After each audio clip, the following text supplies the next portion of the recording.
رکن او هر پروګرام کې باغو لاوس خان لالا اول سید چې دا ټول یو ګروپ او دوی هر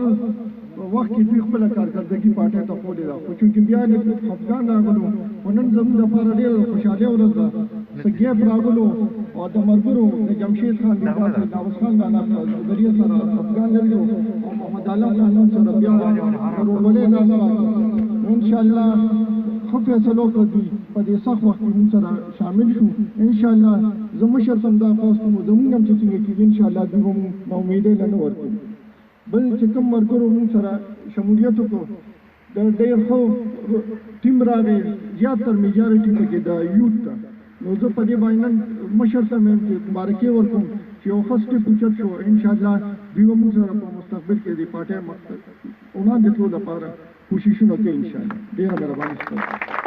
کردار ادا کو او دا مرګري موږ سره د کاروان حصہ کړل د قومي وطن پارټي رکن یې وګرځاو زه دې ټیم کې د خپل ضلعي وایس چیرمن جناب ګل یوسف اجي صاحب تخواست کوم چې راشي د موقع مناسبت سره مختصر توګه تاسو ته څو خبرې وکړي کشرانو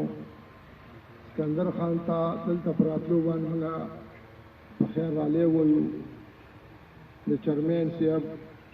وسره یوت چیرمن وسره ولنګا شکیل چیرمن او ټول مرګونو ته کړی چې نو وانه لمر ټول ته موږ دلته په خیر علی وایو او حقیقت خبره چې ډیره د خوشحالۍ خبره ده اقرار خانم راغلی ملتان خان دی وغیره وغیره مټا خان ګل خانم دی او وغیره ملک صاحب هم راغلی دی ټول راغلي ټول ته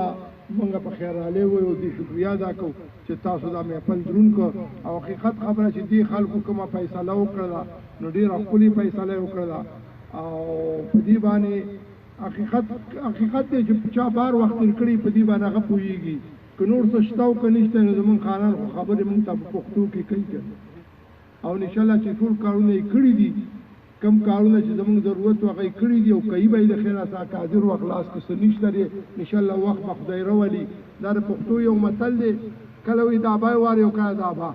دا وار به خدای زمونږ راولي د دې مشکلاتو دا کم چې دوی وخت دی دا به تیر شي په هر سټیج باندې چې دوی لګوي خبرې کوي مونږ پسې یا بل پسې او کومه یو پسې کوو نو موږ او دوی کې څه فرق نه راځي موږ او دوی کې بیا څه فرق پاتې نه شو نو دوی پسې خبرې کولې زموږ حق نه جوړېږي خو به هر حال تاسو کوم مرګرو چې شمولیت وکړو او دې پاټۍ کې موږ سره او اوس دې ښه وخت کې انشاءالله چې راتلونکی وخت سبا زموږ دی او تاسو ته به که خیر دې ثمرات میلو شي په راتلونکي وخت کې ان قریب که خیر او چې انشاءالله موږ به تاسو نه ځان نه خلاصو هره منډه چې وه کمالی او جانی انشاءالله موږ به تاسو سره وخو خان قاسم الحمدلله زمون خان دی موږ نه ځان د سپور نه دی اخلاص کړي تاسو ډیره شکریا ادا کوم چې څه خبره و انشاءالله زمون دواړه چرمیانان هم شته یو چرمیان هم شته دا خوري بابا هم تاسو سره انشاءالله غاړه پسته بار دی کې ولاړی چې څه خبره و ډیره مهرباني شکریا بسم الله الرحمن الرحیم خوب قائد جناب سکندر حیات خان شیرپور صاحب اور پی کے ساتھ چیئرمین شکیل احمد ایڈوکیٹ صاحب ماتا مخامخ ناس زما د تنظیم ضلع د تحصیل ملګرو عہدیدارانو او صدر ګړی ټولو رشتہ دارو دوستانو او جمع السلام علیکم ځینې ټیم کور کې هم دوه لوښي دغه شي مونږ دا ډېر ښه ملګري وو او د پاټۍ سره وو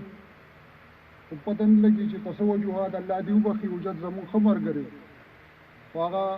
مونږ نه لاړه او هغه ټیم سره دوی NP سره لاړل خو ځینې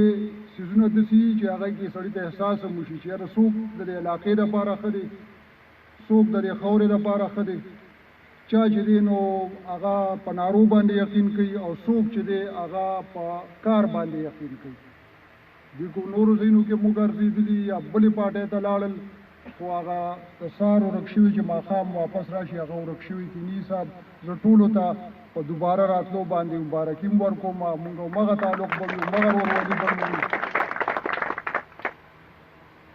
او ډېره عجیبه دغه دی چې MNA صاحب هم د دې علاقې دی د دې خاورې بچی دی MPA صاحب هم شته دی خو د هغې باوجود دومره ریکارډ کارونه په صدر ګړی کې بل چا نه کړي کوم چې سکندر خان په حیثیت MPA د دې علاقې چې کړي دي یا شوي یا کوم کارونه د دوی نه پاتې شوي دي اوس به تختې هغوی لګوي خو کار چې دی نو هغه یا د ملي رهبر د فنډ دی د ګل یوسف بابا یو خبره کړې وه بیا هغې کې خبره راووتله وي چې دی ورک آډر دی او دا دی او دا دی یاره هغه ورک آډر وګورئ دا سوشل میډیا یا صحافي برادري ناسته ده هغې کې 4 انچي پیپ دی ده سره 8 انچي پیپ په هغه ورک آډر کې نشته دی بیا د کوم ځای نه دا پیپ راځي یا 2 انچي پیپ دی ورسره بیا هغه د پیپ هغه مقدار یې معلوم کړي چې ده سره چې دی نو 10 کیلومیټره پیپ دی او د 20 کیلومیټره یا 50 کیلومیټره پیپ دغه کېږي نو هغه ورک آډر هغه ټیم سره کو هغه کار نو شوي خو هغه فنډ دا منصوبه یو د علاقې ته راوړې شوه نو دا آفتاب احمد خان شیرپو صاحب راوستې وه چې ګیس ته چا سوچ هم نو چې یاره ګینې شب قدر غوندې پسمانده علاقې ته به ګیس لاړ شي یو څیز راوستل دا یو کار شروع کول دا چې دی نو اصل څیز دی موږ به ومنو چې کو دلته یونیورسټۍ جوړې شولې دلته کالجونه جوړ شولو هغوی خو خپلو کې پته نشته دی چې زمونږ د دغه نه یا مونږ دا خلک ورته بېوقوف ښکاري یو ګروپ نه خفه کېږي په بل ګروپ نه نوځي نن د یو د په کلي نه کې چې جلسه کې نن د هغه بل په کلي کې جلسه ده کار وښیې کار وکړې بیا به چې تاسو په موقع باندې کوم مقابله بل الیکشن راځي او ورسره دغه بوټ والا چې دی نو تعاون نو بیا به پته لګي چې قوم چا سره دی قوم چا له اوږ ورکوي او فیصله د چا په حق کې کېږي زه ډېر ټایم نه اخلم چې ماښام کېدو والا دی